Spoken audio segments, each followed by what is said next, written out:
Welcome to Dave on the Run. Today I'm going to talk about the Adidas Adizero Boston 12.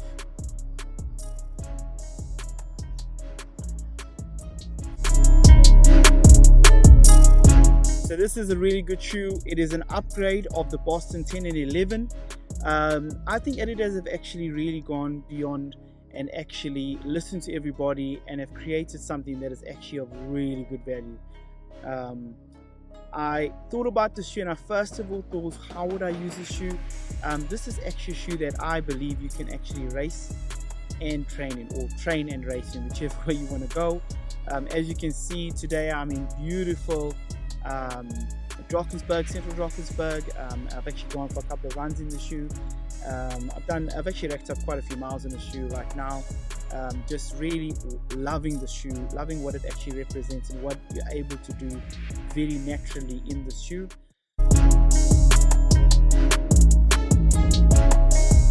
So I think the first thing, what do you have in the shoe? You have a shoe that's a 6.5 millimeter drop, which is basically 37 in the heel and 30.5 in the forefoot. You notice that there's actually two different foams, which is Light Strike Pro on the top, which is actually the upgrade from the Boston 11. They put a lot more Light Strike Pro in the forefoot of the shoe, and so that's one of the things that you notice. So you've got two different foams. You've got Light Strike Pro, and then you've got Light Strike, what they're calling 2.0, which is basically an upgraded form of the Light Strike. And you notice there's actually a little bit of black, which is basically energy rods that runs from the heel all the way to the forefoot of the shoe. And so what that does is it just actually makes it a little bit better than the 10 and 11, where they actually had only energy rods in the forefoot and almost I would say a carbon plate in the heel. So I didn't really think that actually worked. And then on the top you've got a mesh upper, breathable mesh upper, and also massive upgrade to the 10 and 11. And also this package or this shoe comes in at 226 grams. So it's obviously not the lightest shoe, but it's also not overly heavy. You don't actually feel it really heavy on foot. So that's a positive point about this shoe.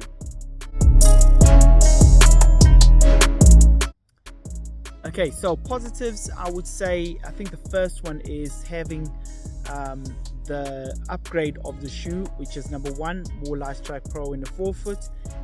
You know, really soft, really comfortable, especially giving you that benefit as you strike, and it does give you the response when you actually forefoot strike. So that's the first one. The second thing, which is actually a massive positive, is this Light Strike 2.0. When I put the shoe on in the shop, I absolutely loved it. I actually could feel how soft it was. So Light Strike 2.0 is really great, and the energy rods actually running all the way through the shoe also allows you to, if you can see there, it's not like super firm like you would on the Pros, which is a carbon plate. This is actually these rods are carbon composite rods. So but you do feel the actual effect of the rods on your forefoot as well. And then another positive that I'm really loving about these shoes is the fact that the forefoot, if you notice here, they've actually widened the whole forefoot, and so the forefoot is way more comfortable, and they have actually also resolved to a certain extent I don't know if you saw my video on the Boston 10 and 11. I felt that the forefoot here, or this section, it really squashed your foot a little bit, and so I really didn't find it very comfortable.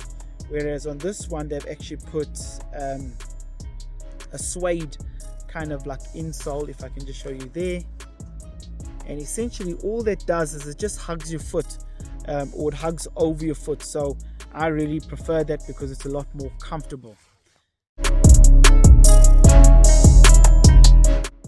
Okay, so let's go on to the negatives. The negatives of this shoe is, I still, one thing that's really finicky on the shoe is a lockdown as well. And so I've had to use a runner's knot over the front here just to lock it down.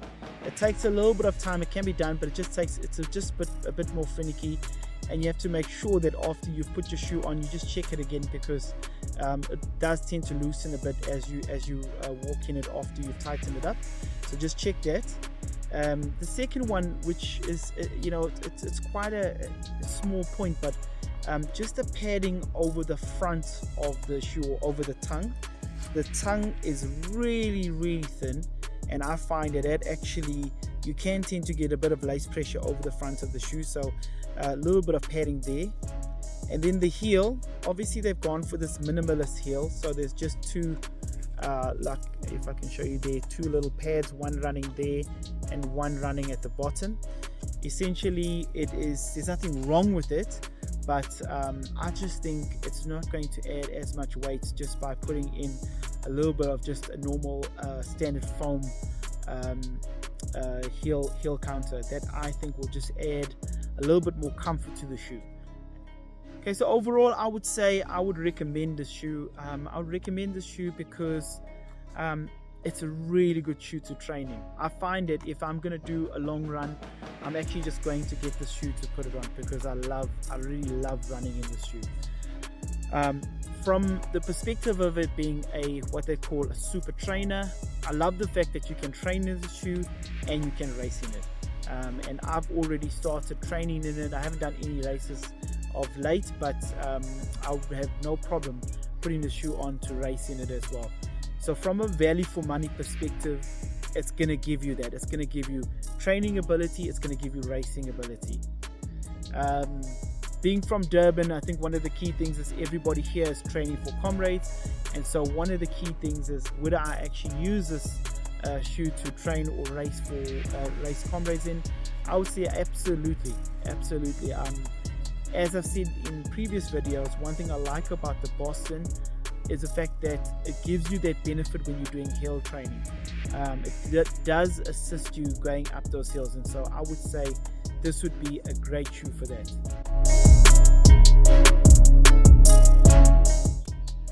This is Dave. See you on the run.